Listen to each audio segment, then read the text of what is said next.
22 наурызда күн мен түн теңеліп, қазақ халқы әз болмай, мәз болмас деп, бұл күнді ерекше атап өткен.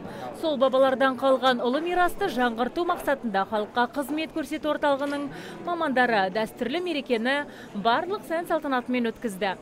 Мамандар ұлттық киімдерін киіп, жайдары көңіл күймен халықты қабылдады. Мереке қарсаңында ұлттық бұйымдарды насихаттау мақсатында арнайы көрме ашылды.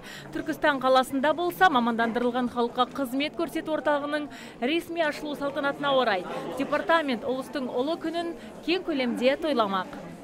Қазіргі мынау ұйымдастырылып жатқан іс-шара тікелей осы келуші тұтынушыларға арналып отыр.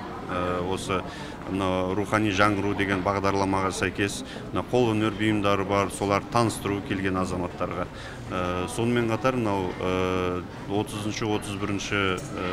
наурызда Түркістанда үлкен іс-шара ұйымдастырып отырмыз. Ол біздің қызметкерлердің арасында ұлттық ойындар жарысы және Түркістан мамандандырылған халыққа қызмет көрсету орталығының ашылуы.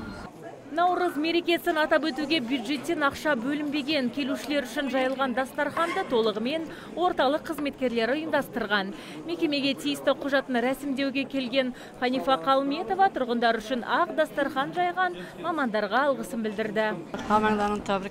Барлықтарыңызды құттықтаймын. Міне бүгін халыққа қызмет көрсету орталығында мерекелік шара болып жатыр. Рахмет үлкен. Бүгінде дәл осындай мерекелік шара облыс көлеміндегі барлық халыққа қызмет көрсету орталығының бөлімшелерінде ұйымдастырылуда.